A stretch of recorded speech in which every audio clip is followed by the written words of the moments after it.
এখন 15 চনৰ first টনাৰ Innova লৈ আহিছোঁ আৰু গাড়ী কণ্ডিশ্যন খুব ধুনীয়া হৈ আছে আৰু ফাৰ্ষ্ট টনাৰ গাড়ীখন চাওক এতিয়া পূৰা চাফা কৰি আছোঁ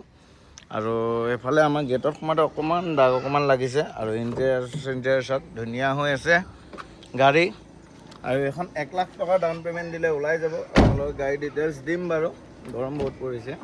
আৰু চিট কভাৰ ধুনীয়া হৈ আছে ৰূপ চুপ চাওক এতিয়া চাফা কৰাই আছোঁ গাড়ী পলিচ মাৰালোঁ গাড়ী আৰু গাড়ীখনৰ কণ্ডিশ্যন বহুত ধুনীয়া ফাৰ্ষ্ট টনাৰ কোনো ধৰণৰ ষ্টাৰ্টিং লেট নাই একো নাই গাড়ীখন বেক চাইডৰ পৰা দেখাই দিছোঁ এবাৰ আৰু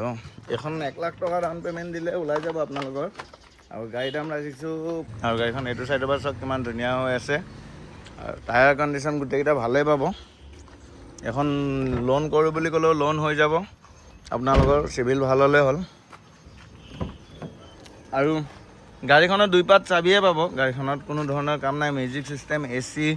গোটেইখিনি ৰানিং ছাছপেনশ্যন কোনো ধৰণৰ কাম নাই আৰু এখন ভাড়া মাৰিম বুলি ক'লে ভাড়া মাৰিব পাৰিব আপোনালোকে লৈ গৈ গাড়ীখন আৰু আগ চাইডৰ পৰা চাওক কিমান ধুনীয়া হৈ আছে গাড়ীখন আৰু ডিটেইলছখিনি ভালকৈ দিম দিনত। এতিয়া জাষ্ট হেৰি কৰিলোঁ এই বনেটটো হ'ল এবাৰ ইঞ্জিনটো আৰু ইঞ্জিনটো এবাৰ দেখাই দিম আপোনালোকক।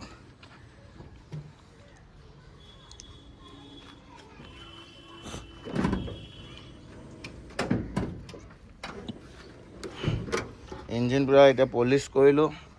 গোটেইখিনি কোনো ধৰণৰ লিকেজ নাই গাড়ীত মবিলৰ লিকেজ হওক কিবা হওক ক'লা ধোঁৱা চোৱা একো নাই গাড়ীখনৰ কণ্ডিশ্যন চব ধুনীয়া পাব আৰু লৈ যাওঁ বুলি ক'লে লৈ যাব পাৰিব এখন গাড়ী। চবেই ডিটেইলছ বিচাৰি আছিল আজি দি দিলোঁ ডিটেইলছখিনি। ইনোভাখন সোমাইছে আৰু ইনোভা গাড়ীখন জানে এখন কেতিয়াও মানে ৰিচেল নকমা গাড়ী এখন মাৰ্কেটত টয়টাৰ গাড়ী আৰু বাকী চবখিনি ৰানিং চাবি 2 পাৰ্টে পাব AC মিউজিক চিষ্টেম হিটাৰ গোটেইখিনিয়ে আছে গাড়ীত কম আৰু 4টা পাৱাৰ উইণ্ড'ই পাব আৰু মিৰৰ গোটেইখিনি আপ ডাউন হৈ আছে পাৱাৰ উইণ্ডো গোটেইখিনি ৱৰ্কিং কণ্ডিশ্যন আৰু বেক চাইডেও ধুনীয়াকৈ আৰামত বহি যাব পাৰিব আৰু বেক চাইডে এতিয়া পলিচ মাৰাই আছোঁ গাড়ীখন ধুই মেলি ভালকৈ পলিচ চলিচ মাৰি ফটো ভিডিঅ' আপোনালোকক দিম আৰু গাড়ীখনৰ 2 লাখ ৰানিং হৈ গৈছে আৰু ইনোভা জানে এইখন ৰানিং একো নহয় 1 লাখ টকা ডাউন পে'মেণ্ট দিলে মিলি যাব আৰু কেছত ল'লে কিবা এটা দাম দৰ মিলাই দিম আহিব স্ক্ৰীণত দিয়া নাম্বাৰটোত কণ্টেক্ট কৰিব কেছত ল'লে কিবা এটা দাম দৰ মিলি যাব। সেয়া পলিচ কৰি আছোঁ টায়াৰটো চাওক আকৌ আহিলি ঐ চকা ঐ যাবি নাই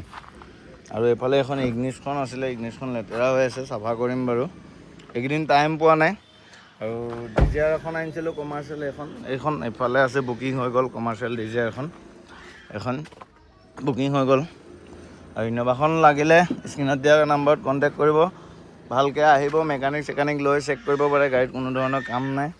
আৰু এইফালে I-20খনৰ কথা চলি আছে আৰু এইফালে এল্ট'খন লৈ যাব পাৰিব 290ত আৰু বেলেগ এটা পাৰ্কিঙত বাকী গাড়ীকেইখন আছে বাকী গাড়ীবিলাকো দেখাম বাকী পাৰ্কিংটোত যোৱাই নহয় সেইটো পাৰ্কিঙত মানে টাইমেই নিমিলে যাবৰ কাৰণে। এইফালে ইকো স্পৰ্টখন আছে ইকো স্পৰ্টখন 16 চনৰ পেট্ৰল 250 আহিব কেছত এখন 390ত দি দিম 24,000 ৰানিং ইগনিছ আৰু এখন 480 ৰাখিছোঁ এখন 180 ৰাখিছোঁ তাতে কম বেছ হ'ব এল'ইল লাগি আছে ধুনীয়া এখন 290 ৰাখিছোঁ এল্ট'খন আৰু এখন ডিজিআৰখন বুকিং আৰু গাড়ী বাহিৰত আছে টিয়াগো আছে কিবাকিবি আছে আৰু দেখাম বাকী এইটো ভিডিঅ' জাষ্ট এনেই এতিয়া চাফা কৰি আছোঁ বুলি আপোনালোকক দেখাই দিলোঁ অলপ এখন লাগিলে তেওঁ বুলি মোক কণ্টেক্ট কৰিব পাৰিব জল্দি স্ক্ৰীণত দিয়া নাম্বাৰত আৰু টায়াৰ কণ্ডিশ্যন গোটেইকেইটা ভালেই পাব আৰু হ'ব নেক্সট ভিডিঅ' ভালকৈ আপোনালোকৰ কাৰণে ডিটেইলছ আনিম।